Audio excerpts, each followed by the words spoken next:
Hello, everyone, and welcome to the Able Voices podcast. I'm Dr. Rhoda Bernard, founding managing director of the Berklee Institute for Accessible Arts Education, and I am proud to present this podcast featuring disabled artists and arts educators. We are inviting artists with disabilities to be guest hosts for the Able Voices podcast. Today's guest host is photographer Megan Bent. Megan Bent is a lens-based artist interested in the malleability of photography and the ways image making can happen beyond using a traditional camera. This interest started to occur after the diagnosis of a progressive chronic illness. She is drawn to image-making processes that reflect and embrace her disabled experience, especially interdependence, impermanence, care, and slowness. Megan's artwork has been exhibited domestically at many locations and internationally as well. She has been an artist in residence at Art Beyond Sight's 2021-2022 Art and Disability Residency at the Noble School in Dedham, Massachusetts, and the Honolulu Museum of Art in Hawaii. She has presented her work at the Common Field 2021 convening, Atlas Obscura, The Secret Arts, the Pacific Rim International Conference on Disability and Diversity in Honolulu, Hawaii, at Other Bodies, Self-Representation, Disability and the Media at the University of Westminster in London, UK, and at Critical Junctures at Emory University in Atlanta, Georgia. Her work has been featured in Lens Scratch, Analog Forever magazine, Fraction magazine, Too Tired Product, Art Photo Folio, and Float Photography magazine. Welcome. My name is Megan Bent, and I am the guest host of Able Voices podcast. This week, I'm so excited to talk with artists and educator Jeff Kasper, and to share a little bit about Jeff. Jeff Kasper is an interdisciplinary artist, writer, and educator. He works with the tools and techniques of design, contemplative practice, and community engagement to create public art, publications, workshops, and participatory learning projects. His artworks center dialogical, reflective, and instructional texts, as well as pedagogical objects that prompt meditation, relationship building, and serious play. Based on his own lived experiences and observations, many of his projects explore topics of social support, safety, and proximity. His research focuses on how people practice care and collaboration, especially in times of conflict and crisis. Through his disability arts organizing, he opens up spaces for reimagining accessible and trauma-sensitive futures. Kasper recently exhibited Soft Spots, 2 public art commissions in New York City parks with Art Bridge and Meta Open Arts. Past solo projects have included Give and Take Care at Downtown Art in 2019 and Boundary Objects at the University of Massachusetts Herder Art Gallery in 2020.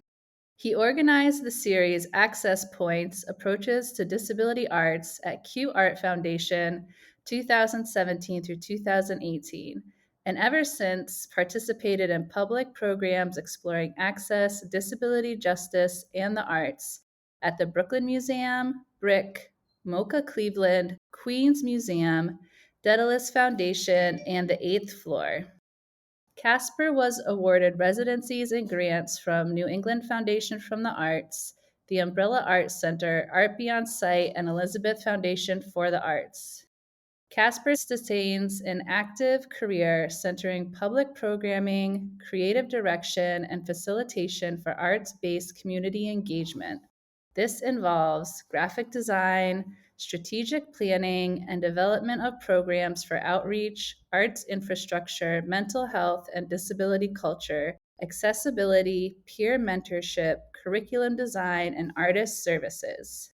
Kasper is Assistant Professor of Design at University of Massachusetts Amherst, where he serves as the Undergraduate Program Director in the Department of Art, and is a Public Interest Technology Fellow and Associate at the Institute of Diversity Sciences Healthcare Research Group.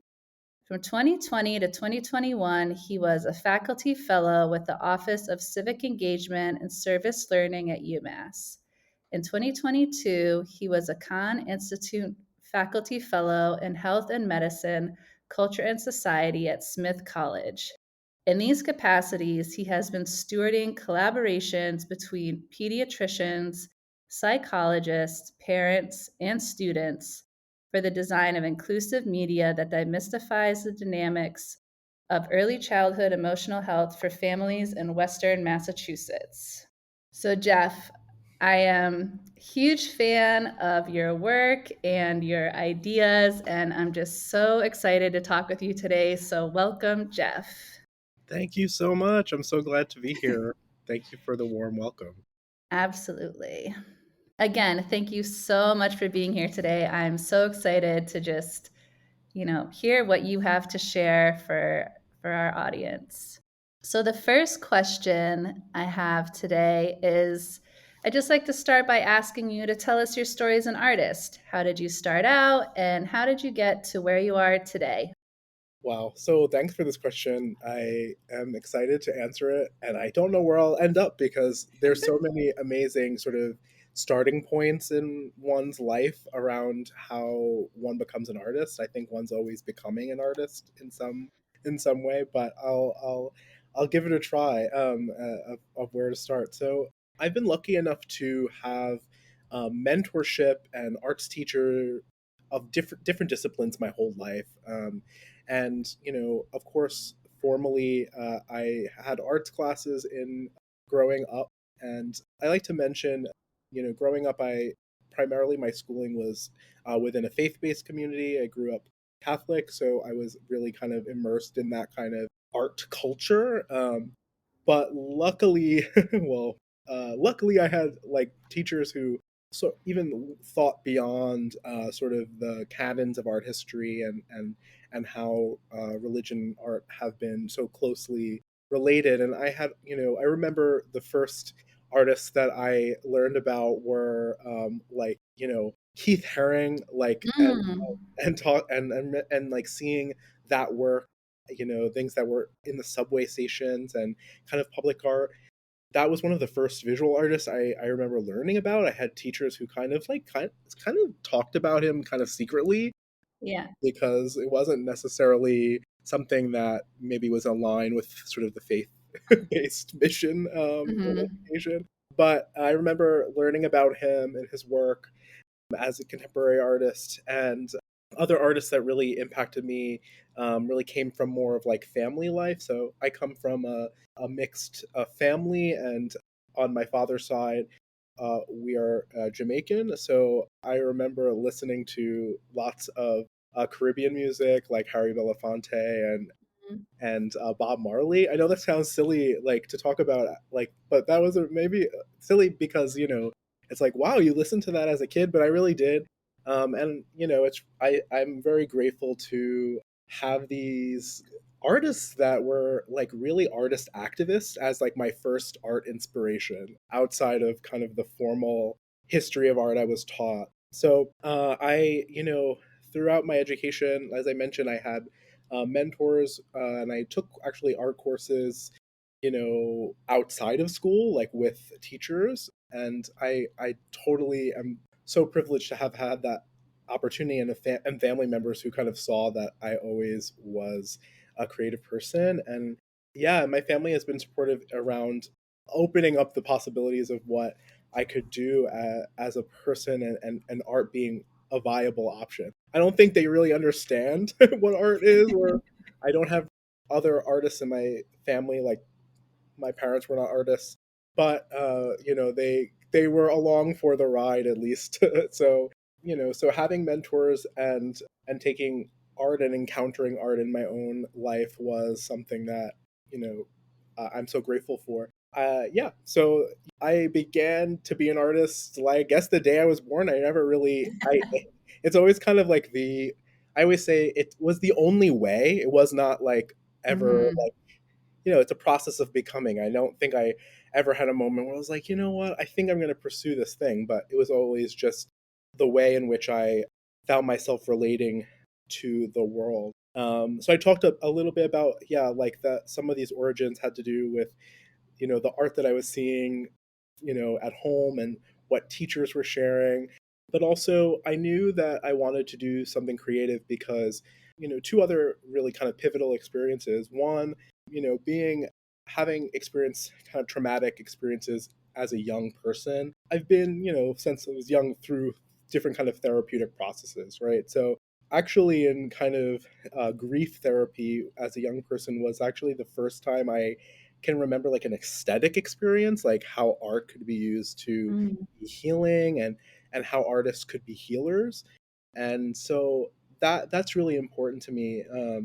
I'll also say, in addition to that, and I've talked about this in different capacities, but you know, I was always kind of like the neighbor or the cousin who was always building these really elaborate kind of role play scenarios growing up. And you're probably like, what does that have to do with art? But for me, like play and the space of play and being in community with people and making our own world building was and is like central to my work. So that really began as early as I can remember. So I'm so happy I have language now that can explain that. Mhm. But growing up, it totally felt like not the same thing as art, but it definitely is. Thank you for sharing that, Jeff. It's just so powerful to hear your story of continually becoming and how art has always and creativity has always been something that's just been like deep inside of you and then having these different experiences and influences that just kind of like help shape your path and having all the support for that. I love it. And thank you for sharing that with us today. My next question is that I'd like for you to tell us about your experiences as a person with a disability and as an artist with a disability. It's tricky to answer this question because there's, like the previous question, there's so many like ways that there's so many ways I can answer it, right? I don't think linearly, so I'm Mhm. immersed in a network of potential answers right now. But what I would say, I would love to answer this question actually by talking a little bit about disability aesthetics, if you don't Yeah, I mind. love that. So, for folks who don't know, the scholar Tobin Siebers coined the term disability aesthetics in 2010, I believe, or perhaps a little earlier.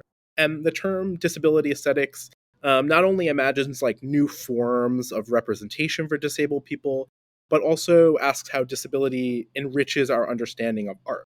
So, in his words, disability operates both as a critical framework for questioning aesthetic presuppositions and history of art, as well as, the value of art in its own right. And for me, disability aesthetics refers to the relationship between our lived experiences of disability and how someone shows up in how, disability sometimes shows up in the form, material, and content of our Mhm. work, and also the way that disability shows up in the way our work is circulated, and how maybe we can think about like expanded modes of access to reach our communities, or the context in which work is presented. All of this can be contribute to disability aesthetics. So lived experience and identity is the core to the way is a core to my art, Mhm. and to I think many people's art. Mhm. So considering like how sick and disabled artists and their art is in relationship to their experiences, I believe that can bring a sort of greater understanding of the human experience. So this plays out in my work in a lot of ways. Some might notice in my work a desire to kind of understand personal space or boundaries, Mhm. a really ongoing theme. There's almost always like an obsessive need to diagram space, narrate, anticipate, and practice social interactions. One might notice how the language in my work is used in a calming or nonviolent way, how participation is always prioritizing consent in both its structure and form. This is a long way to answer this question, but one might and one should look at these elements as disability aesthetics. And Mhm. but also, my work is just as much about disability aesthetics as it is about trauma aesthetics, neurodivergent aesthetics, the aesthetics of pain and living through illness.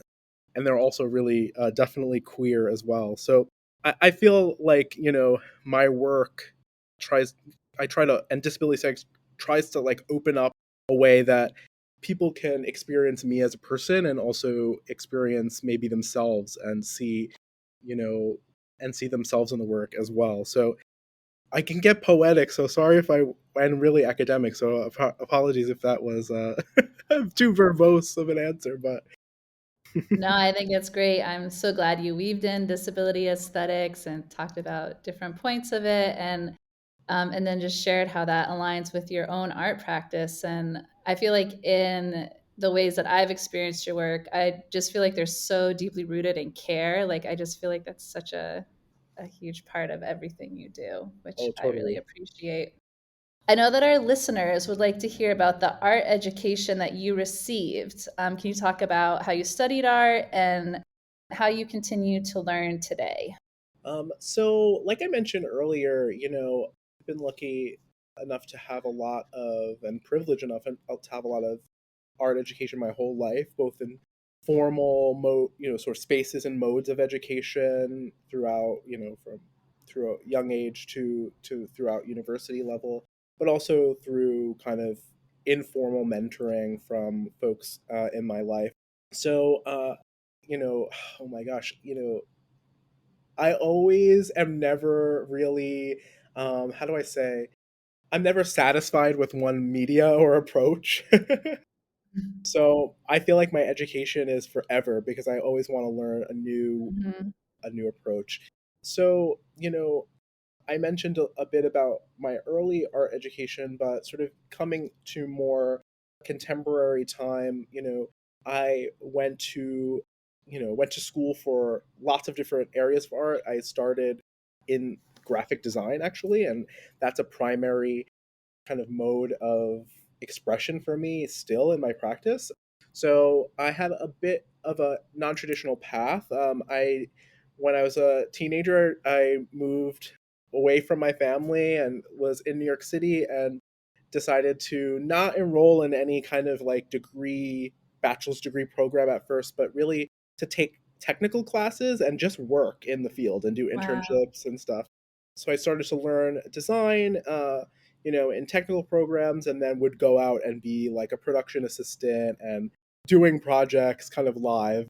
And yeah, I don't think anyone ever really knew like that I was a young person and like not, I don't know, I was sort of untracked, but I kind of jumped in hands on and learned like Wow. what I was interested in.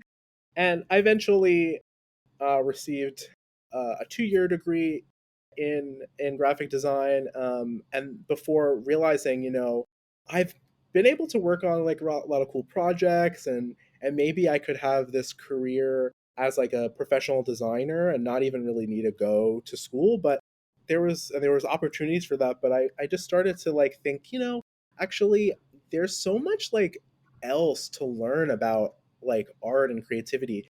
So I decided to go to the City University of New York to and City College specifically to learn about different aspects of art and society. So I ended up actually getting a bachelor's degree studying urban studies. Actually, I left the sort of art program and started to create my own path of study that merged social science and as well as urban design and studies of public space. So, as I was studying this, I really started to get really involved in arts organizing and learning how artists can work in public space and how that impacts the future of the city and social relationships. And so by the time that I've, sort of started to become, what we would consider like an emerging artist, I had I had this sort of background in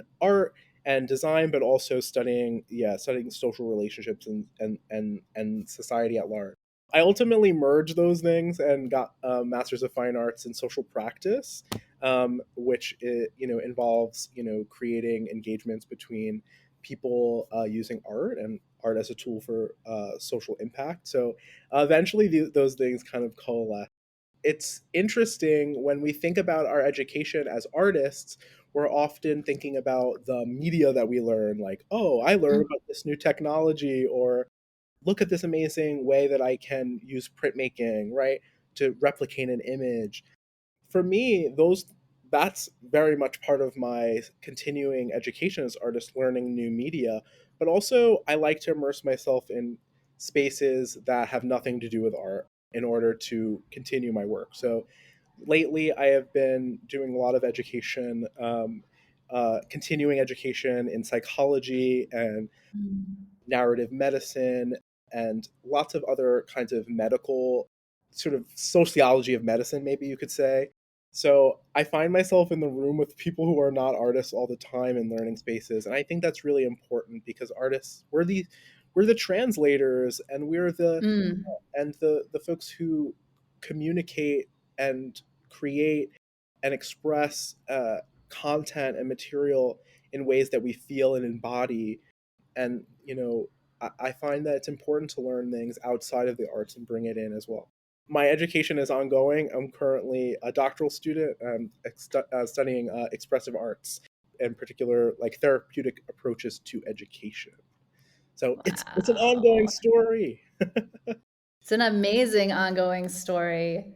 One of the things I love about doing these interviews is just getting to learn new things about people, and it's so cool to me and listening to your stories as an artist of how you've always just kind of like listened to yourself and like what was important to you and kind of like forged your own path forward as an artist, and also the ways that you continue to what's the word I'm looking for? I guess just to reach out into other areas that are not art related and to for continual learning, continual growth as an artist.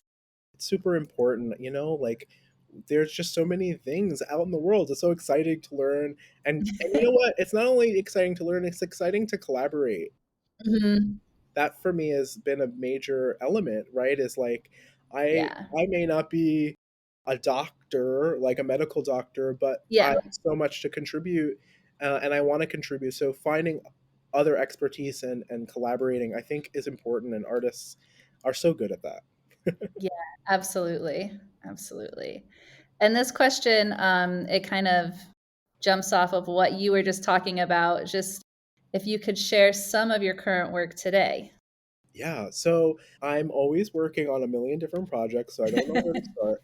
But so I am currently, doing a lot of kind of more pedagogical projects.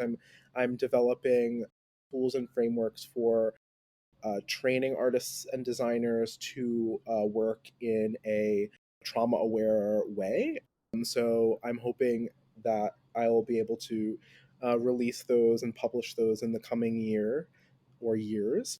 And in relation to that, a lot of my work lately has been really mentoring younger artists around how to do collaborations between spaces of medicine and spaces of art and spaces of sort of community empowerment. So currently, I'm working with students on and doctors on animated videos that are parent driven, about how parents create emotional health for their families, and creating kind of guides for other families in Massachusetts to learn from not only parents' expertise but the expertise of community members and of experts, like, we have doctors and psychologists contributing to this as well. So these are long-term projects that I have been so honored to be a part of. I definitely see these are like years long developments. I Mhm. like to work in long scale. Mhm.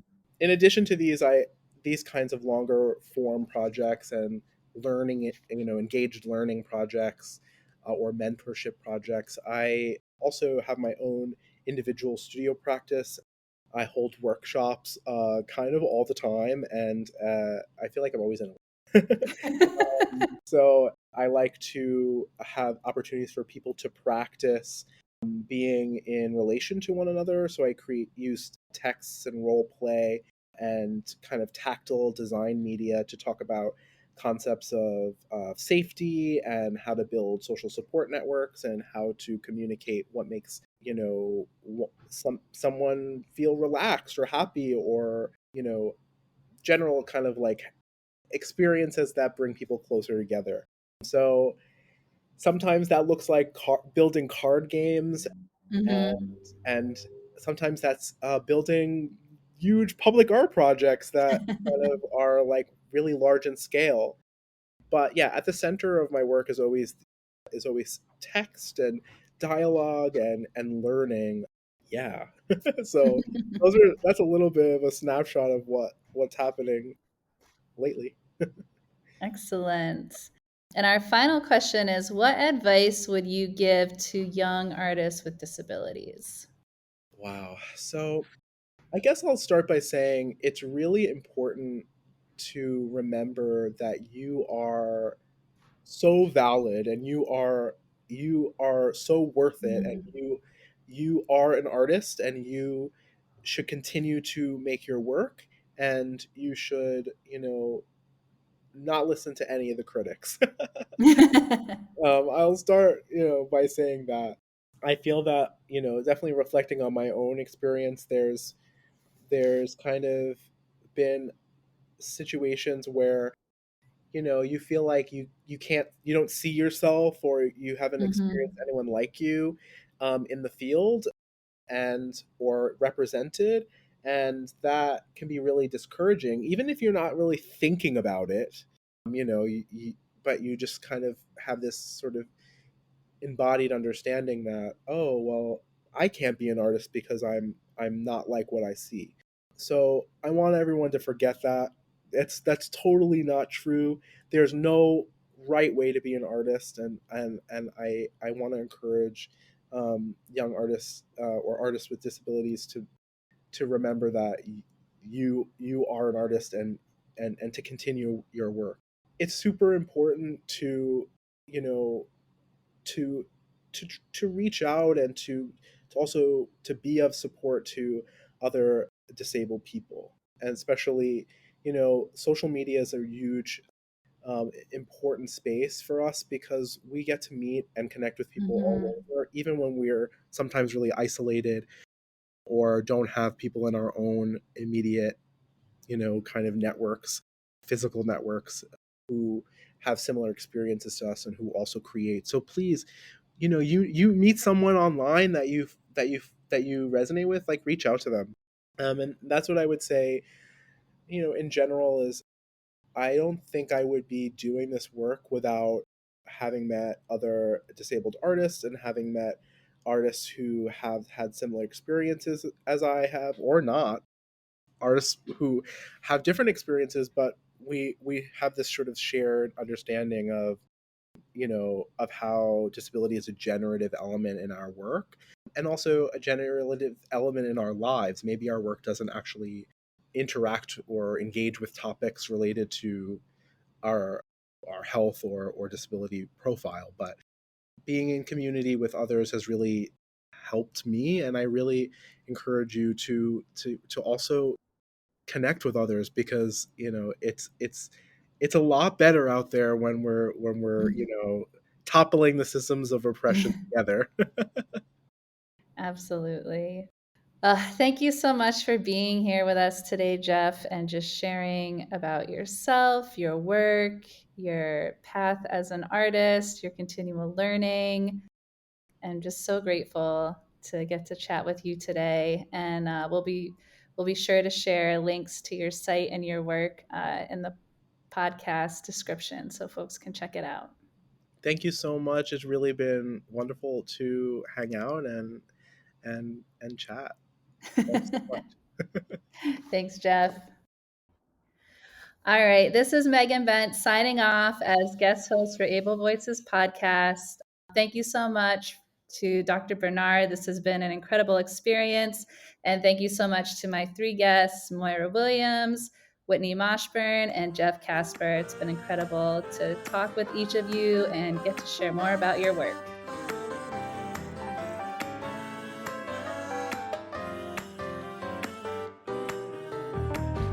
Able Voices is a production of the Berklee Institute for Accessible Arts Education, led by me, Dr. Rhoda Bernard, the founding managing director.